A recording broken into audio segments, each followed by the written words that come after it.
Republican leading Hunter Biden probe has his own shell company. Reputable James Comer, a multi-millionaire farmer, boasts of being one of the largest landholders near his rural Kentucky hometown, and he has meticulously documented nearly all of his land holdings on congressional financial disclosure documents, roughly 600 acres, 645 hectares in all.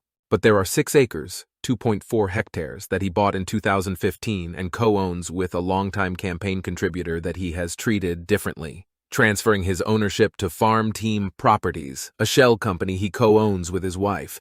Such companies typically exist only on paper and are formed to hold an asset like real estate. Their opaque structures are often designed to help hide ownership of property and other assets.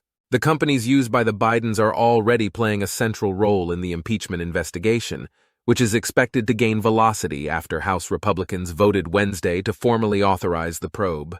Comer declined to comment through a spokesman, but has aggressively denied any wrongdoing in establishing a shell company. After Democrats blasted him for being a hypocrite, following the Daily Beast's disclosure of the company last month, Comer countered by calling a Democratic lawmaker a smurf and saying that the criticism was the kind of thing only dumb, financially illiterate people pick up on.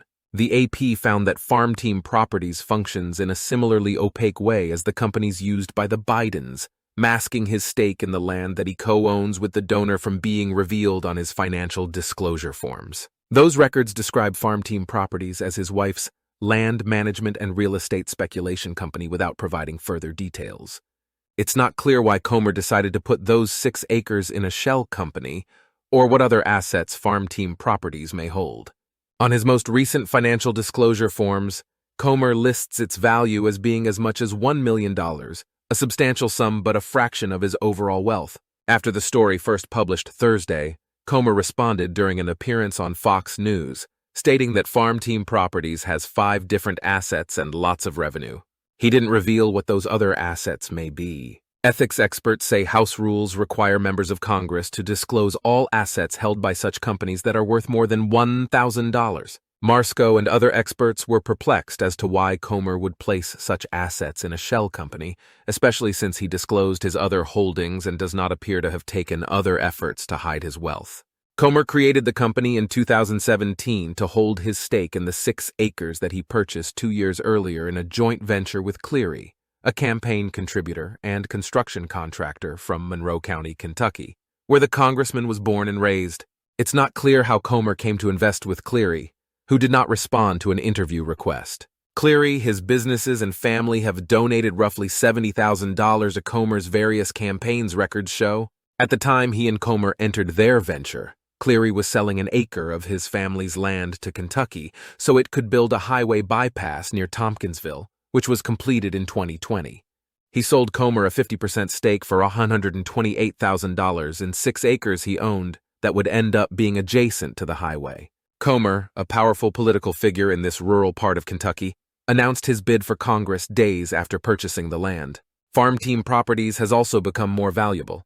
On Comer's financial disclosure forms, it has risen in value from between $50,000 and $100,000 in 2016 to between $500,001 and $1 million in 2022, records show. As House Oversight Committee chairman, Comer has presented himself as a bipartisan ethics crusader only interested in uncovering the truth. Interviews with allies, critics, and constituents, however, reveal a fierce partisan who has ignored wrongdoing by friends and supporters if they can help him advance in business and politics. In Comer's telling, he is a man of self-made wealth who founded his first farm while still enrolled at Western Kentucky University and shrewdly invested in land.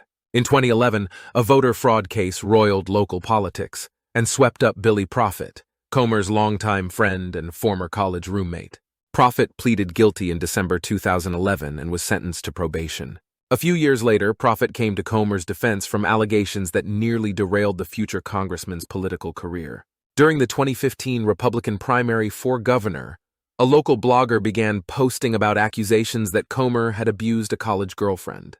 Comer vehemently denied the allegations. Profit, however, told the newspaper that he had never seen Comer be abusive toward Thomas. Comer ended up losing the primary by 83 votes to Matt Bevin, who went on to win the general election. It was the only campaign that Comer has lost. The lawmaker and Profit remain close friends and business associates.